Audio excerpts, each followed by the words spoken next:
Walang permanenteng trabaho ang mag-asawang Juan at Rosemary Bernales. Dati silang janitor ng isang sikat na mall. Sa kabila ng pagpapagal, hindi pa rin sapat ang kinikitang pera. Hanggang sa kinuha si Juan ng isang restaurant para maging pizza delivery boy. Talagang mahirap dahil mababa pa sa minimum ang sahod eh. Struggle ako eh.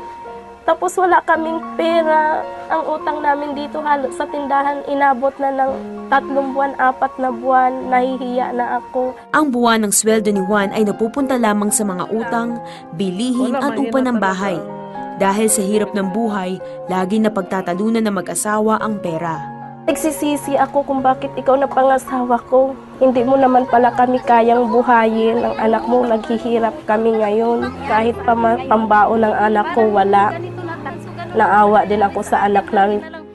Pagnenegosyo ang nakitang solusyon ni Juan at Rose para makaahon sa kahirapan. Nagbitiw si Juan sa kanyang trabaho at isinanla ang mga alahas para may puhunan. Pumasok sila sa franchising business at pagtitinda ng wellness products. Ngunit ang masaklap, ang inaasahang kita ay hindi nangyari. Wala nang ibang solusyon kundi ang pagtitiwala sa Panginoon. Kaya sabi ko, Lord, walang imposible sa'yo kung ang pagtitiwala namin sa'yo ay talagang totoo. Dahil kami talagang naniniwala na yung pangako ng Panginoon ay totoo pa rin niya.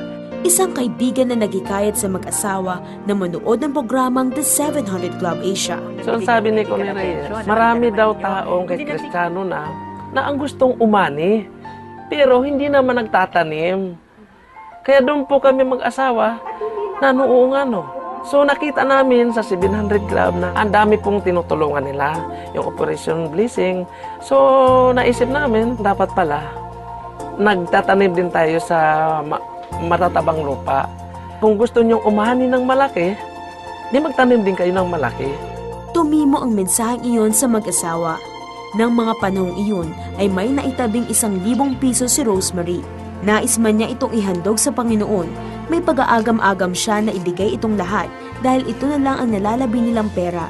Nang maikonsulta niya ito kay Juan, ay napagkasunduan nilang itanim ang pera sa gawain ng 700 Club at itodo na ang pagbibigay. Nandoon na buo ang isip ko, nabuo yung pagtitiwala ko sa Lord. Para makapag-ministeryo din kami, kahit nasa bahay kami, para maabot din yung ibang nangangailangan. Dahil sa katapatang ipinamalas ng mag-asawa, ay pinagpala sila makalipas lamang ang ilang araw. May nag-text sa amin, may commission akong dumating. So yun, tuwang-tuwa kami din siya. Sabi ko, totoo nga pala. Pag tayo ay magbigay sa matabang lupa, talagang ibabalik niya ng triple. Kalain mo 1,000 binigay ko. Ang natanggap ko, more than 4,000. Hindi nagtatapos doon. Susunod na linggo, nakatanggap na naman ako ng nasa 5,000 plus. Hindi pa rin nagtatapos. Nakareceive na naman ako ng 7,000 plus na naman. Hanggang ngayon, tuloy-tuloy na po. Napatunayan ni Juan at Rosemary na ang pagbibigay ay isang mahalagang sangkap para makatanggap ng biyaya mula sa Diyos. May goal po kami mag-asawa na tuwing dating ng blessing sa amin, every week, magbibigay kami sa 700 Club.